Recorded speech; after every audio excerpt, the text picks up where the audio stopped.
Hey everyone, welcome to AMC Movie Talk for movie fans. I'm your host Ashley Mova, and this is the daily show where we give you all of the latest news from the world of movies, plus a little bit of insight into what it all means. Joining us as always is AMC Movie News Editor-in-Chief, John Campea. Greetings and salutations, everybody. Welcome to the best damn movie-related show on the internet, coming to you live from the Stream.tv studios here in Hollywood, California. We are so glad you decided to make us a part of your day, and I've got a bit of an announcement to make. I was teasing it on my social media channels the other night. You know, we've been going through a lot of growth at AMC Movie News thanks to you guys and the stuff we've been able to do. And with a lot of the stuff we're doing now, we just realized, you know what, we need more help. We need some more talented people involved. And we started a process a few weeks ago of trying to find some cool, talented, smart people to get involved with us, and we couldn't find any. So, no, I'm kidding. So we have, today I'm really pleased to introduce to you the three newest members of the AMC Movie News team. And I am going to start, and you've seen them all before, but I'm going to start on my immediate left, Miss Alicia Malone, who's now a part of us. Alicia, so glad you're here. Jazz hands. Tell everybody, tell people a little bit about your background and where you're coming from. Okay, well, you can probably tell from my accent that I'm not from around here. You're Russian. I'm Russian. Clearly Russian. Clearly Russian. No, I was born in Australia. Grew up obsessed with films, had a father who was very much a film buff, introduced me to Hitchcock at way too young, but I loved it. I've worked in TV for over a decade. I've lived here in LA for over 3 years, covering movies for all different countries. And it's that thing of, what's the thing, do what you love and you never have to work a day in your life. Right. Somehow managed to make my hobby and my passion into a job. So I'm loving life. We're so glad that you're with us. Thank you so much. I'm so excited. And sitting to my immediate right, once again, you saw her last week guesting on the show, Miss Miri Jedikin. Miri, Hello. First of all, welcome to the team. Thank you. We're so excited to have you. I'm super stoked. A little bit about me. I'm Canadian, fellow Commonwealther with Alicia. Same thing. Grew up, you know, basically devouring film from the minute I could open my eyes. Again, parlayed that somehow into a career. I've worked in Canadian television, American television, covering video games and movies and all the things I love. And like you, Alicia, I'm just very excited that I get to talk about movies and get paid for it. That's pretty great. That's always a great part. That's pretty great. So I'm very excited to be here. And sitting to Miri's left, you've seen him on the show several times, and of course, you're probably a fan of his from Schmoes Know. We're really fortunate and excited to have Christian Harloff officially a part of the team here at AMC Movie News here. So happy to be here, and I'll be representing America today. Again, guys, my name's Christian Harloff. You may or may not know me from YouTube on Schmoes Know. I actually started as a stand-up comedian a long time ago, and through that I worked in feature film development.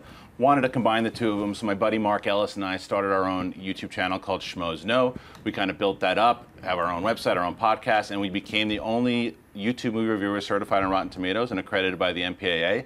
And because of it, we're able to get opportunities like this to be able to speak to great people that are sitting on my left and talk to fans like you. Woo. I'm beyond excited to be on AMC Movie News. This is a place to be to talk movies. And like I said, we're thrilled to have this incredible group of people joining our already incredible team for whatever reason working with me. So and again, thank you to you guys for making all of this possible because of your support and everything on the various shows that we do. That's why we're able to do the stuff that we love so much. So thank you so much. So with all that said, we'll go over to the old team member over there, Miss Ashley Mova. Ashley, what do we got going on today? Reports are emerging that actor Matt Damon is in final negotiations to join the upcoming film The Martian after a dust storm nearly kills him and forces his crew to evacuate while thinking he's dead. Astronaut Mark Watney finds himself stranded and completely alone on Mars with no way to even get signal to Earth that he's alive. And even if he could get word out, his supplies would be gone long before a rescue could arrive. Mark confronts one seemingly insurmountable obstacle after the next. Will his resourcefulness be enough to overcome the impossible odds against him? John, what do you think of the sounds of The Martian? I'm freaking out over it, actually. I think this sounds amazing. Now, we've actually heard about this project for a little while. There was a director attached and a longer attached and all this kind of stuff. But Matt Damon, look, it takes a special kind of actor, we've talked about this before, that can act in a film alone. You know, whether it's a Tom Hanks, you know, doing Castaway, whether it's a Ryan Reynolds doing Buried or something like that. It takes a special performance to carry those kinds of movies, and I think Matt Damon is the kind of guy that can give that to us. And this whole notion of, I love movies that make you think as you're sitting in the theater watching, you think, this guy's screwed. Like, I love movies that do that to you, and this feels like that. Matt Damon's a great guy for it, so I'm really excited about it. Mary, what do you think? I'm excited. I'm a little more trepidatious, maybe because I feel a little burned by Elysium, because I was really excited for Elysium. I love Matt Damon. I think he's fantastic. And I love Neil Blomkamp, and I just went in maybe with hopes that were a little too high, and I was a little let down. So I feel like this is really going to depend on the director, because we know that there is no director yet. As far as we know, Drew Goddard was supposed to do it. Now he's not doing it. He's doing Sinister Six, and I love his work. So I was really excited that he was attached. Now he's not attached. So I don't know. It really depends. You know, I'm into it if the team that comes together is the right team for the project. But I think you're right. I think it's super exciting. It sounds good on paper. Christian? Gravity on Mars, sign me up. Yeah, a lot of the same points that Mary made. I think that I did not love Elysium either. However, I also think that Matt Damon, his last two projects have been kind of political pieces too. Right, message. yeah. This doesn't seem like that. I mean, granted, one of the things I actually like about this is because Mars is so much more realistic now, and then we have there's stuff going on there right now. What are we going to see next? So maybe they'll explore some of the actual stuff that we're hearing about and certain things that he sets up. I just, maybe we'll go with Total Recall. He's the guy. That's a prequel to Total Recall. Who knows? But I'm actually really excited for it. Matt Damon is one of those guys. Since The Bourne Identity, he did something different with his career. So anything he does, I'm on board. Yeah, Alicia? I love Matt Damon. Love me some Damon. And this does sound like Gravity or Apollo 13 or Castaway, all movies that I loved. I think I would have been even more excited if Drew Goddard had stayed attached to it, just because I loved Cabin in the Woods. So I would have really loved to see him tackle sci-fi. That being said, I'm excited about Sinister Six with him involved. But yeah, I love Matt Damon, so I'm in for this one. Have any of you guys seen Matt Damon's? I mean, everybody loved Matt Damon's guest spot on Entourage when he did that. Did any of you see his guest spots on House of Lies? No. Oh my goodness. He plays himself again, only like 10 times worse than what he was on Entourage. It is seriously some funny stuff. If you get a chance to watch it, it's Don Cheadle's show. Go back, look on Hulu or something, and find Matt Damon's appearance on this. It's really great. All right. I like him as Liz Lemon's boyfriend. Oh yeah, that was really good too. When he's the pilot. Or just on Jimmy Kimmel, whenever he's on. He's so great. He's so good. Okay, what's next? A brand new Red Band trailer for the upcoming 22 Jump Street has hit the web. Channing Tatum, Jonah Hill, and Ice Cube return for the sequel to the 2012 hit comedy, and it hits AMC theaters everywhere on June 13th. Christian, what did you think about the new Red Band trailer? I dig it, and I say that like that because I was wondering when I was watching it, I'm wondering to myself if I liked it because I liked the first one so much. Because there wasn't anything in this trailer particular for me that jumped out that was super funny. There was some stuff that Ice Cube had said, and the stuff at the end with the fight with the girl was pretty funny, but nothing that was like, oh, I can't wait to see the comedy. It was because of how much their chemistry worked together, the two of them, the first time. That was why I'm on board with this. I definitely want to see it. I just didn't take anything back from this trailer that made me go, oh, this is definitely a comedy to see, because comedy sequels are notoriously very hard to do. Sequels are hard to do. Like comedy sequels, there's a handful you really can. Austin Powers 2. Like what can you really throw out there? Analyze this, analyze that. We talked about that one. Yeah, it's tough. Mary? I'm with you. I feel like, although I will say, Peter Stormare is in this movie, and his character's name is Big Meat. So I'm in for that, because I think Peter Stormare has just one of the most wacky and interesting careers of any actor out there, and I think that you're right. I think the first film was so strong and it was so well received that it is going to be interesting to see how this follows up. I do love the team. I love the tank top, suns out, guns out. I don't have guns, but I would wear it. My guns are very sad. But I just think that you're right. So much is riding on their chemistry. That is it just a lot of hijinks and a lot of like silly plot points, or is it actually a cohesively really funny film? So I guess we'll see. Jury's out. One of the things that I really liked about this trailer, because second trailers are notoriously bad for just being 3/4 reused footage from the first trailer. This is a totally different trailer, and I do like that. But I gotta say, the first 20 seconds of the trailer when they're in that therapy session. That did not work for me. I thought this feels forced and lame. And then once I got past that, it took me a while to warm up to the trailer, but then I really did. So then I watched the trailer again, turned away from the computer for the first 20 seconds, then just started watching it from after, and I loved it after that. So yeah, weak start to this trailer, love the finish, but I am looking forward to this movie a lot. Yeah, it just looks bigger than the first one, but the same stuff as the first. I love the chemistry between the two guys. I love the fact that it's directed by Phil Lord and Chris Miller. I also secretly love the idea that people who have seen the Lego movie might go into the movie thinking it's the same family-friendly fun. It's definitely not, as the Red Band trailer shows. And they go to spring break. So that's what I liked about it. As James Franco, the poet, says, spring break forever. Spring break. All right, it is time for that part of the show called Buy or Sell. Here's how this works. In front of her, Ashley's got a few other items in the world of movie news. She's going to run them down, and then Christian, Miri, Alicia, and I are simply going to say whether we buy it or sell it. So Ashley, what do we got? The first trailer for the upcoming Dwayne "The Rock" Johnson film, Hercules, premiered at CinemaCon in Las Vegas 2 weeks ago, and now a new clip for the film has hit the web. Miri, buy or sell this new clip from Hercules?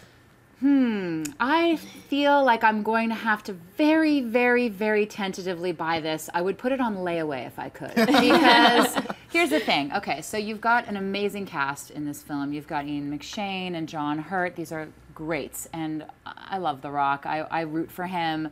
I think he's well cast, at least physically, for Hercules. But it's Brett Ratner, and I'm scared. The clip is, to me, kind of awkward. It's kind of an awkward clip to release.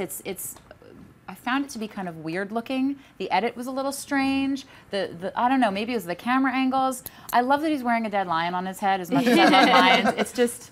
It's almost, it's very comedic, and I like that. I don't know. I feel like I'm curious about this film. I want to see it because I feel like it is a departure for Brett Ratner. I don't know if this clip in particular sold me on the film. Yeah. So I will buy it just because I love The Rock and I'm going to buy it for him. But I don't know if I buy it overall. Yeah, for me, it's going to be a buy, and I think one of the main reasons for me that I'm buying is because I thought it was like a distinct improvement over the trailer. Yeah. Were either any of you guys at CinemaCon in Vegas? No. Okay, so that's where The Rock came out to rock music, and he's wearing this tight T-shirt, and everybody, men and women everywhere, were swooning as he came on stage and introduced the trailer. And I got to, I was really underwhelmed by the trailer. As much as I'm looking forward to the film, I was underwhelmed by it. But this clip felt a little bit more together to me. So I enjoyed it. It's not a really big enthusiasm, but I will say this about Brett Ratner too. I'm not completely sold on Brett Ratner yet. Because he did give me films like, I liked Rush Hour 2 a lot. Yeah. I actually really enjoyed Tower Heist, and I know a lot of people didn't, but for me that was a pleasant surprise.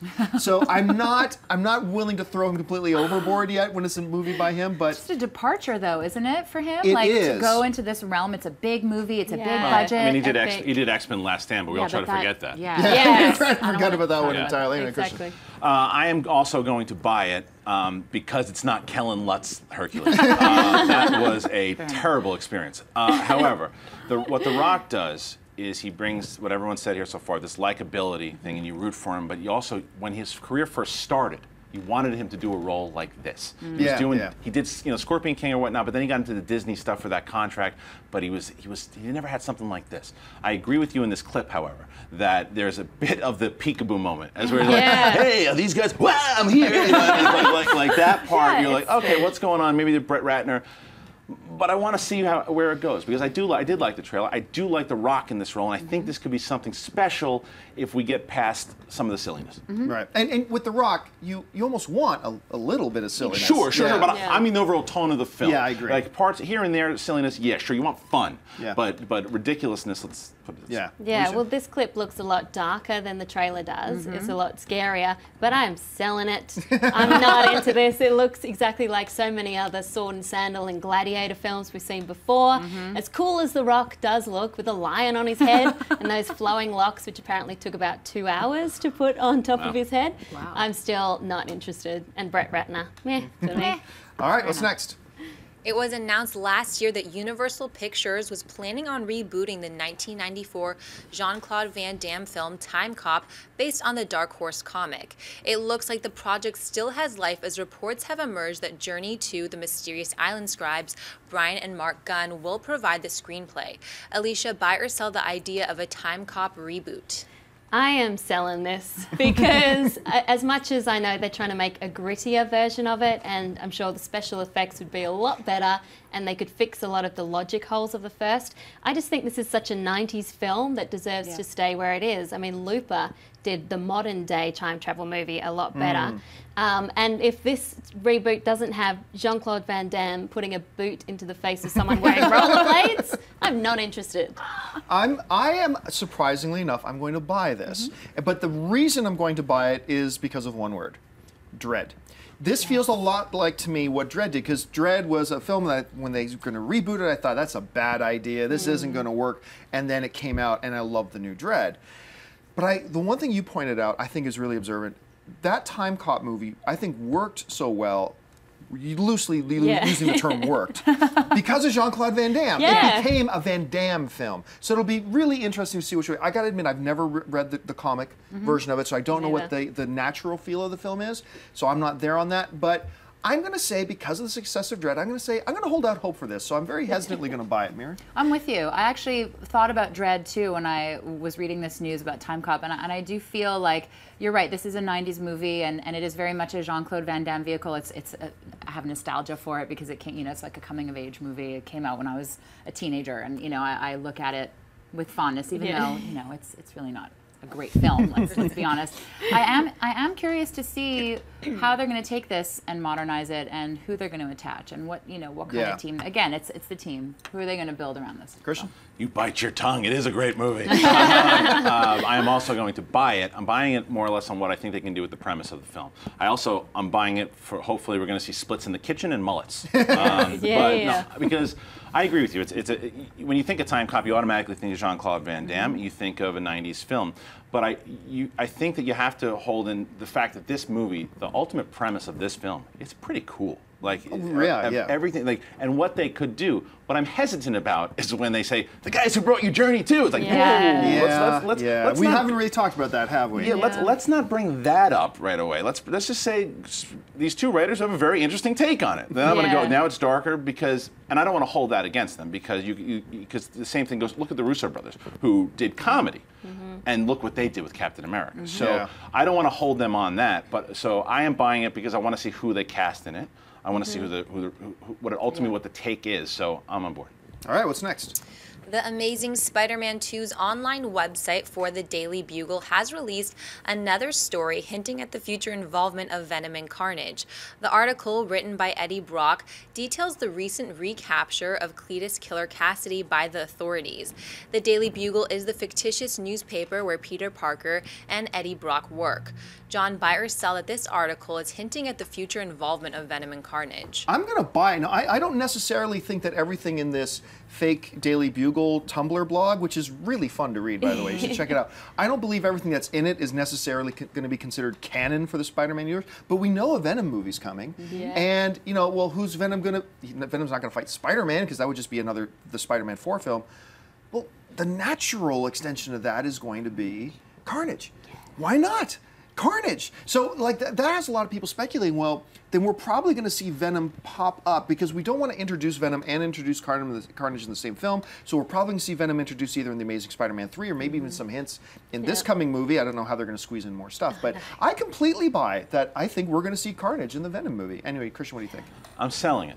Only because I'm just on overload with Spider-Man right now.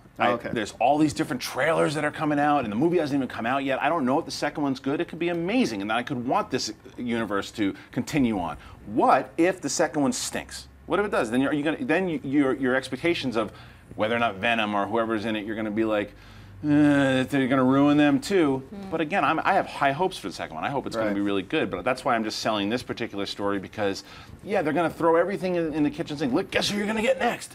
Just give me two. Let's a two be really good. Stop showing me trailers, and then we can talk about it afterwards. I'm absolutely with Christian. I feel a little bit of Spider-Man fatigue right now, and I also feel like villain fatigue. I'm sort of villained out. I feel like I've been shown every villain there is to be shown, and I sort of agree with you. I want to focus on the task at hand, which is Spider-Man 2 is already getting mixed reviews. Some people are loving it, some people are hating it. I'm curious to see it. But I do feel like a lot of this fan fodder, it's fun. It's fun to see, it's fun to read. But at the end of the day, it is fan fodder. It's just to get people talking. It's to get blogs going. It's to get headlines and Twitter and stuff. So I'm selling it. I kind of feel like it's noise. I'm buying it. I am buying that one. But I really hope that they don't try to squeeze too much into Amazing Spider-Man 2 because there's already so many villains, like you were saying. But I love the idea of Carnage. He's a really cool character. Yeah. He's a big villain. A ginger. He's, like you. He's a ginger, like fake ginger like me. And he has no morals, so he is even scarier to me than Venom. And yeah, watch out for those redheads, because they will get you. Because Carnage does connect himself to a psychotic killer, and that which makes him go overboard. Now, should be mentioned right now that the first reviews for The Amazing Spider-Man 2 are coming out. It is currently holding an 85% on Rotten Tomatoes. So it's getting some quite positive reviews too. But I know of a couple of people who didn't like it. But the majority of people seem to be really enjoying it. I saw 20 minutes. I liked it. Yes. Okay, so we shouldn't talk about that. Okay, so what's up next? Oh yeah, it's time for Mailbag, everybody. Hey, listen, if you've got a topic or a question you'd like us to address on the show, you can email us anytime at amcmovietalk@gmail.com. Now, those of you who are watching us live, and we do this show live every day, Monday through Friday at 11 a.m. Pacific Standard Time, we're going to save a few minutes at the end of the show to take your questions live via Twitter. So if you're watching us live, you can tweet to us at AMC Movie News. So you can start sending your tweets, and Ashley will pick a few out. But for now, it's time for Mailbag. And Ashley's got a couple messages pulled out. So Ashley, what do we got? Simon Blakemore writes, "Hi AMC, love the show. My question is, have you ever thought about doing a one-topic show? Kind of like when Sport Radio just talk about the Super Bowl." Well, there are two things to say about that. Number one, we kind of do one-topic shows. AMC Versus is a one-topic show. AMC Spoilers is a one-topic show. But what I have found quite often, like I'm a sports radio guy, so you want to talk to me about, I don't know, the 2 goals and 3 assists Sidney Crosby got last night. Okay, I can talk about that for an hour and a half. And so in film, which is my number one passion, we could bring up the whole thing about, is Carnage going to be in Spider-Man universe at some point? We could sit here, I swear, we could sit here and talk about that for an hour or 2 hours. But what I have found is when I talk for even 10 minutes about one topic, I get some people complaining, saying, "Why are you spending so much time?" It's like, it's 10 minutes. Do you listen to talk radio? But no, we'll never probably have movie talk just be on one topic. That's probably going to be saved for things like Versus and other types of shows that we do. But we try to keep it fairly short on stuff we do here. Do any of you guys see advantages to doing like one topic episodes? I don't know. I think you maybe could do it if it's something about the Oscars where you can get really in-depth with analysis, so special event. But one of the things I love about this show, and I love being involved in this show, is because you get through so many different topics and it's a great pace. Yep. So I love that. I think you're right. I think if it's a specific topic that we can visit more in depth and still be interesting. I think it's walking that line between, is it going to be interesting and dynamic to watch? Yeah. Or is it just going to be a bunch of, film nerds waxing on about, the villains in Spider-Man or whatever. Notice she said waxing on. On and on. Okay. No, I agree. I think it's specifically, like if the show was going on during the time when they announced Disney buying Lucasfilms, that's a show you can definitely, because you can have a whole array of topics just based off of that. So yeah, holiday things and Oscars and stuff of that nature. All right, what's next? Aaron Rayo writes, "My question is, are we living in a world where movie actors are now so powerful that they can dictate how a film should or should not be filmed or written? Thanks and keep it up." I think there was an era when that was the case. I think there was an era where if you wanted, and I think Will Smith still thinks we're living in that era. Yeah. There was an era where, so you want to get a certain actor involved, and that actor wanted control over this, and he wanted this, and he wanted his own director hired, and blah, blah, blah. And we see instances of that now and again, but for the most part, the age of the megastar will guarantee you $100 million at the box office, that day is gone. It's just gone. But like I said, there are a few, very, very few exceptions. Robert Downey Jr., understands his value to the Iron Man franchise, right? But so does his bank account. So does his bank. But just look at the evidence. I mean, Fox right now said, "Okay, Will Smith, bye-bye. If these demands that Will Smith wanted for Independence Day 2, they were more than willing to go, you know what? You are simply, your name alone is not going to add $40 million to our box office by itself. That day is gone. So I don't think we're seeing it anymore. Do you guys see it any differently? Well, only when you see an actor turn into a producer. Exactly. Yes. Like a George Clooney, Mark a Leonardo Wahlberg. DiCaprio, Mark Channing Wahlberg. Tatum even, he's starting to pull his weight there, too. He's producing a lot of the stuff that he's in, and Yeah. I think that's the sort of new age of the actor. Brad Pitt was just on the stage of the Oscars holding up As his a award. producer. As a producer. Yeah. It's the medium has changed Yeah. in general. So yeah, when these big megastars are smart and say, I'm going to produce, I'm going to direct, I'm going to do it, now I have more power to be able to do that because John's absolutely right. That day back in like the 80s and the 90s when Tom Cruise, you just say, Tom Cruise opening a bottle of Cheese Whiz. Oh, that's $100 million. That's done. Yeah. The director now, I believe, is the star. Like Chris Nolan movie comes out, Interstellar, little teaser. And then everybody is so excited about it.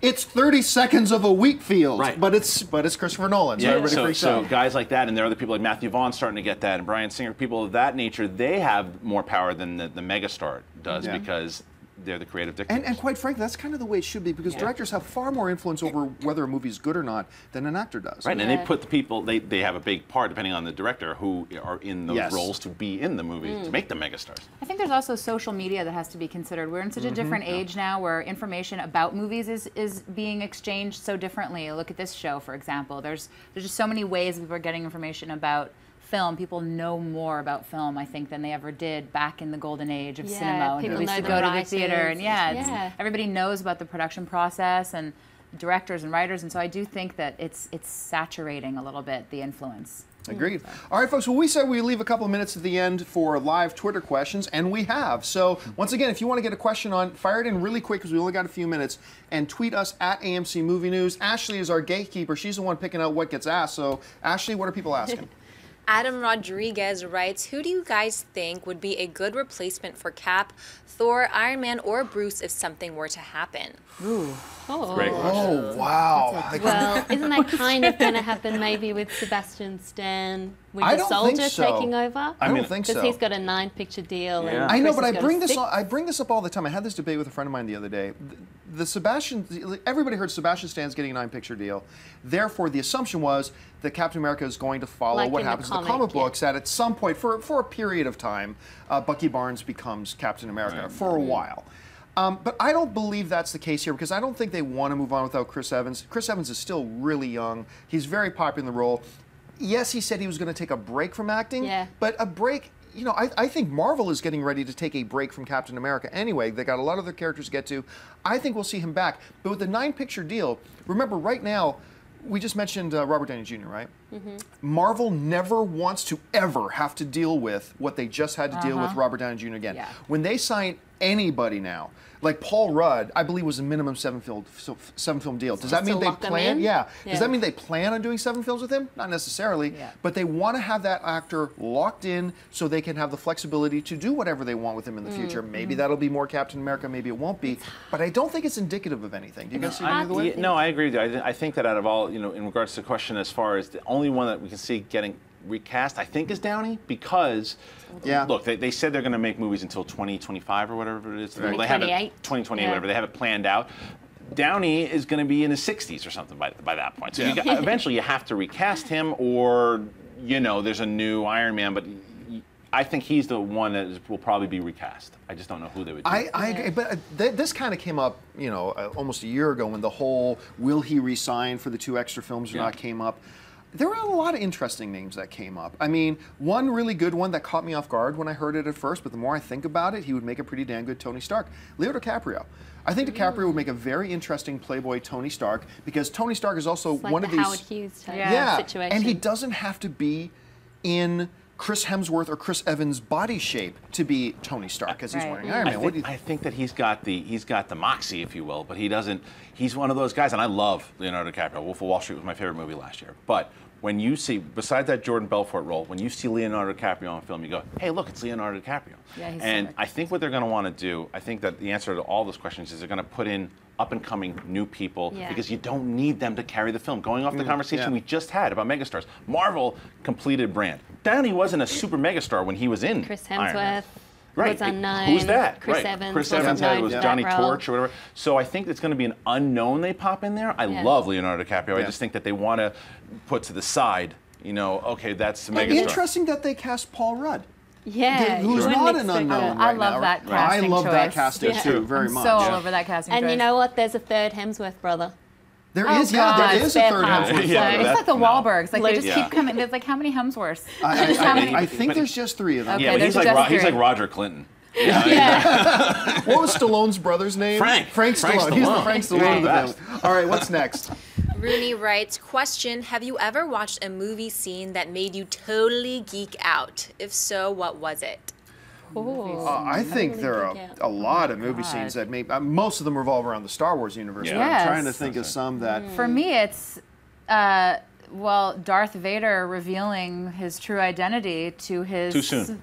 No, I'm just kidding. to his I am your offspring. father, yeah. Spoiler alert, guys. But like, I think for me, that's probably like one of the most geeky outy scenes in a movie ever. It's the first one that comes to my mind Yeah. because I remember the first time I saw that, and I think I was like a small child, just being like, "What just happened?" I think mine was probably a lot later than that, Batman Begins with Christopher Nolan, Yeah. because I didn't come from a comic book loving background. And that was the first time that I was like, wow, it makes sense why a guy would dress up as a bat.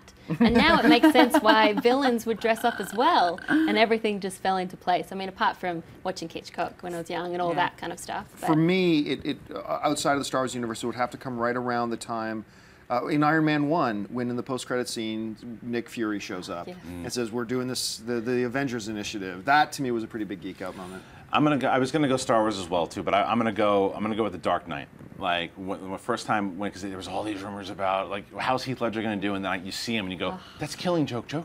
Yeah. That's the Joker. That's him. Yeah. And you hear him talking. I'm like, and so that's the one I geek out on for sure. All right, let's take 2 more quick ones. Michael Ray Miller writes, question, besides all the awesome comic book movies coming out this summer, what other summer movies are you guys looking forward to?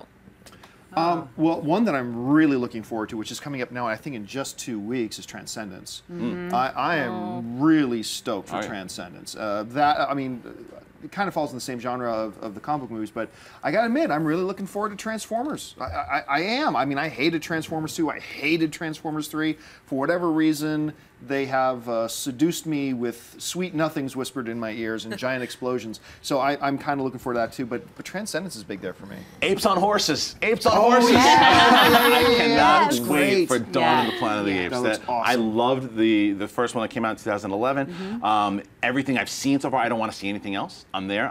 I say that, but I'll probably watch everything that comes out. And the other one is Godzilla. Those are the 2 that I really want. Yeah. Jesus, damn, there's so many good ones coming out. You just took my 2, and they're I'm both. It's okay. But Bryan Cranston for me is such a guy to watch, and with Godzilla, I don't think he has a huge. He's in Godzilla, right? Yes. Bryan Cranston's huge, Right? yeah, I'm I right, think. right? Yeah, I'm yeah. not wrong about that. Yeah, no, I'm excited Yeah, to top see. billing's going to Aaron Taylor Johnson and Elizabeth Olsen, but it clearly from the wanna see trailers, dude, it's a trailers. significant role. Yeah, I want to see him and Godzilla in the same realm. Yeah. I thought you were That saying for me- same room. Yeah, I want to sure. see in the same Godzilla room, just like in the hanging same room out, with Bryan playing Cranston. playing cards. Yeah. No, but really, I think Godzilla is exciting to me because I feel like it's so easy to screw it up, but I feel Oh, good we've about seen it it. happen. We've Yep. seen it happen Yeah. a lot, and I'm excited to see this iteration of Godzilla. Well, I was excited for Transcendence and then I saw it. you saw. But I'm really excited for Lucy, the Luc Besson film yes. with Scarlett Yeah, yeah, Johansson. yeah. The trailer looks amazing, like a female Limitless, and he always does such great kick-ass female characters, so I'm looking forward to that. Also looking forward to a couple of indies, like Wish I Was Here, which is a Zach Braff Zach movie. Braff movie, yeah. The trailer just came out for that, and I loved Garden State, so I think that one looks quite beautiful. All right, last question of the day. Luis Fonseca writes, do you guys think that we can get an animated Mario movie in the future, just like we got a Lego movie and got surprised? Thanks. I don't think so. For whatever, we kind of talked about this the other day when we were talking about the potential for a Zelda movie. Nintendo just seems really gun shy. They just don't want to let. I mean, I know they had that disaster Mario Brothers movie way back when, but I mean, a long time has passed. I mean, most moviegoers today weren't even alive when that movie came out. So I wish that they would, but honestly, I've seen no indication. Maybe if the rumors are true and we see Mario pop up in Wreck-It Ralph 2 and it's received well and all that kind of stuff, maybe then it becomes a possibility. But as of right now, I've heard nothing that would make me think that there's even a chance. What do you think? I'd be excited if they did pop up in Wreck-It Ralph 2, but otherwise I think, I don't know, their time is kind of past. Yeah, I'm with you. I feel that way as well, and I think what worked so well with Wreck-It Ralph was this nostalgic revisiting of a lot of these characters in a meeting. You know, they're sitting in a meeting, and that's so great to see Hubert. But I agree. I feel like if you're going to tap into the video game universe at all, there's so many characters with such rich backstory and all of this stuff that I don't know if Mario is going to really translate into a feature film. I don't know. I think it could, because one of the reasons you forget that Mario is like Mickey Mouse of video games. Yeah, he's the godfather. He of really the video is, and all this stuff. And it's again, it comes back to probably we all made this point I think today with one way or another is it depends on the team that they put together to do it and the script and what kind of I think with good humor and that '93 that disaster of a movie that you brought up, that was the reason that they've been so gun shy for a very long time, and that was they had to have like discussions to put him in Wreck-It Ralph. I think again, if he succeeds in Wreck-It Ralph 2, I think that absolutely you could see a movie work if it's done right. All right. Well, folks, that'll do it for us. We've gone a little bit over time. Thank you so much for joining us today. Don't forget, lots of great films playing at AMC Theaters right now. Head on over to www.amctheaters.com for your theater, showtime, and your movie ticket information. If you want an audio-only version of this show, look in the description of this video and you'll find links to our Stitcher and our iTunes. And don't forget, click the thumbs up button and make sure if you haven't done so already to subscribe to our YouTube channel. I want to thank the newest AMC Movie News team members all sitting at the table with me right now. First of all, sitting to my immediate left, Miss Alicia Malone. Alicia, where can people find you online? You can find me on Twitter at Alicia Malone or on my little movie blog, malonesmovieminute.com. Thanks for having me. And sitting next to me on my right, Miss Miri Jedikin. Miri, where can people find you online? Same thing, Twitter is Miri the Jedi. I also have an Instagram feed that I sometimes post pictures on.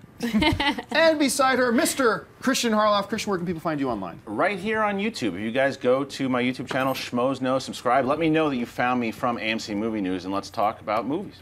And of course, our lovely host today, Miss Ashley Mova. Ashley, where can people find you? You guys can find me on Twitter at Ashley Mova. Happy Thursday, guys. And you can find me on the various social media channels at John Campia. Thanks a lot for joining us, guys. My name's John Campia for AMC Movie News, and until next time, bye-bye. Hey everyone, if you liked this video, click that thumbs up button and make sure to subscribe to our AMC Movie News YouTube channel.